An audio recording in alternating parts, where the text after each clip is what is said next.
Hi, boys and girls. Welcome to our final lesson from Brown Girl Dreaming by Jacqueline Woodson, a memoir written in verse. And the stories or poems that you're going to be reading today are Uncle Robert on pages 16 and 17, Wishes on pages 18, and Believing on pages 18 and 19.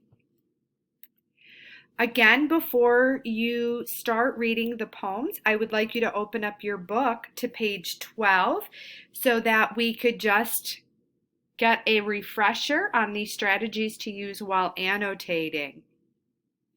So the first thing you want to pay attention to again when you're annotating is marking phrases and vocabulary that you want to revisit. This could be words that are bold print or italicized or a repetition of something. And you might want to take note of whom the story is about or what happens in the story, where and when the story happens, and why the people in the story or poem react the way they do. These are things that you can write in the margin. That's your talking with the text, you're interacting with the text. And then finally, you want to try and connect ideas within the selection to what you already know and what you've already read.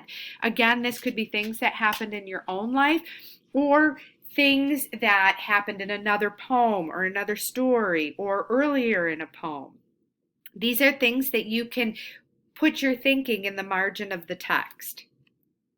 And again, I just want to revisit our example of a close reading where they've highlighted the repetition of the word no, and the question they wrote in the margin, their thinking was, why does Woodson repeat the word no?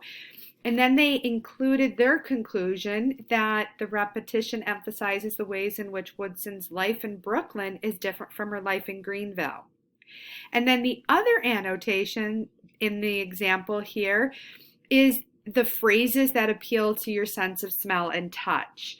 And what they wrote, what the example would have written in the margin is, why does Woodson use this language or these phrases that appeal to our senses? And they also wrote their conclusion or what they thought the reason was, and that it is these phrases create images for the reader of how Woodson experienced the rain in Greenville. So let's look at our assignment that you're going to do in your book again, and then you're also going to transfer some of your information onto a Google Doc.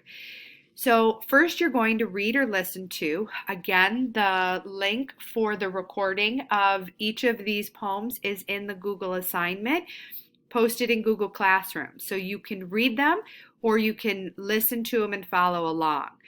So the first time you read the poem, you want to do it without annotating. And again, Uncle Robert is on pages 16 and 17. The second time you read or listen to the poem is when you're going to be doing your annotating.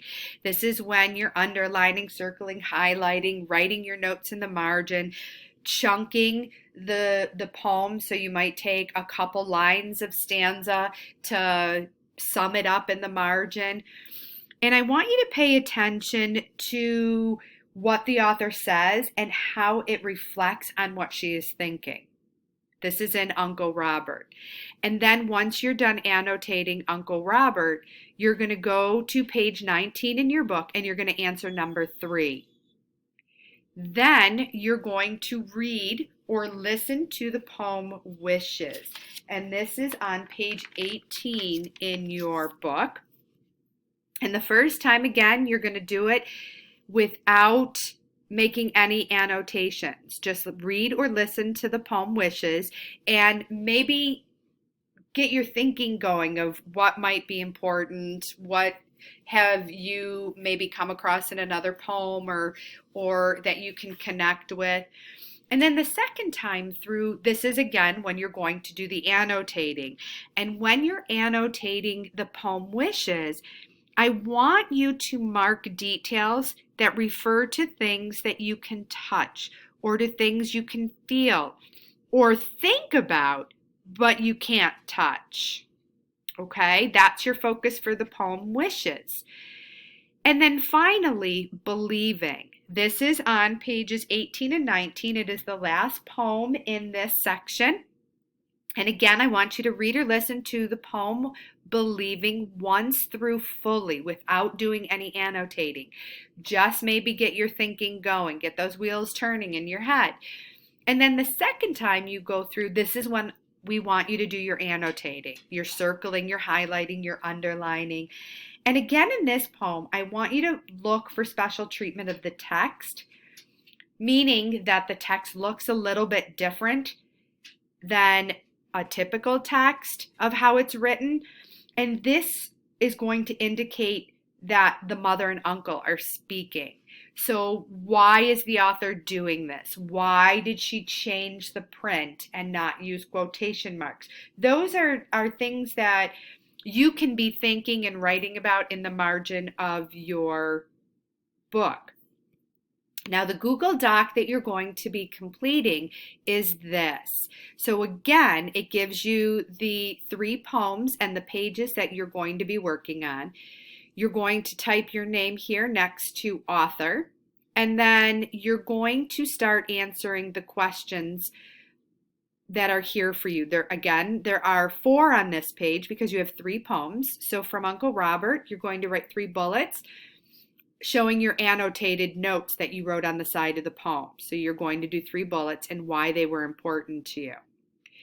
Number 2 is your answer for question number 3 from page 19. In Uncle Robert, what do Woodson and her siblings want their uncle to teach them? You're just going to write your answer there. Number 3, from the poem Wishes, you're going to write 3 bulleted points of words or phrases that you circled or highlighted, and also why you circled or highlighted these phrases, why they were important to you. And then finally, for believing, in number 4, you're going to write 3 bullets below sharing your annotated notes that you wrote on the side of the poem, and include why you wrote these notes on the side, why it was important for you to do this.